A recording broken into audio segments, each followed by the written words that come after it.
If you study this very, very carefully and you ignore all the politics, that's what science is supposed to do, and you don't get your hand tied and your mouth completely controlled by the UN mouthpiece, then you will reach the conclusion that quite a substantial part is actually explained by natural component. The more sunlight you have, you will warm. You will evaporate more, and then you will evaporate water vapor. That causes the greenhouse effect. Water vapor is the primary greenhouse gas versus CO2, which is always known in any textbook as a secondary or tertiary greenhouse gas. Some astronomers tell us global warming has nothing to do with human activity or fossil fuel-driven industrialization. The entire solar system is warming up due to fluctuations in the sun's coronal output.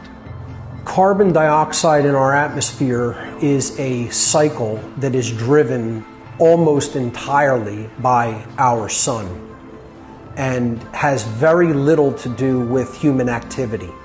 We have collected data from Mars, from Jupiter, from even out in Neptune. We have actually shown that the sun has melted the Mars ice cap. The sun is warming the whole solar system, and it so happened that Earth is one of the inhabitants of the solar system, period. We don't see a lot of climate scientists and those talking about climate change and global warming mentioning the fact that there is a proportional increase in temperature on planets where there are no people. A number of years back, we had climatologists tell us that the world was not warming. It was cooling due to the dimming effect of particulate matter in the atmosphere. With this discovery, the term global warming was converted into the term climate change. Talk about hedging your bets. Look at the question of particulate matter in the atmosphere. What is the effect of that? How much of it? Where is it moving? What is it? What kind of things are it? Volcanoes.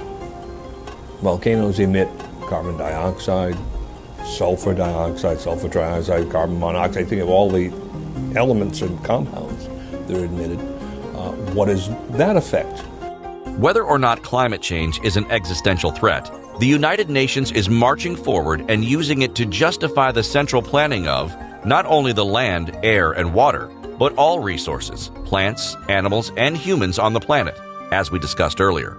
The global elitists who are currently in power want people to believe that carbon dioxide in our atmosphere, first, is a tremendous problem, and secondly, they want us to believe that the cycle of the amount of carbon dioxide that happens to be in concentrations in our atmosphere is driven by human activity. The real problem here is that there's a political driving force behind what they call climate change, which is once again the desire of the UN, through their general sustainable development theories, to gain increasing control over the way industrial society operates. Then you really have a kind of a stranglehold on every country in which the United Nations can exercise this kind of power. And that is why most governments around the world, because all of them have their totalitarian streak, have gone along so gladly and so readily with the storyline that global warming is going to happen at a rate sufficient to cause danger, and only the government can save the environment from the people.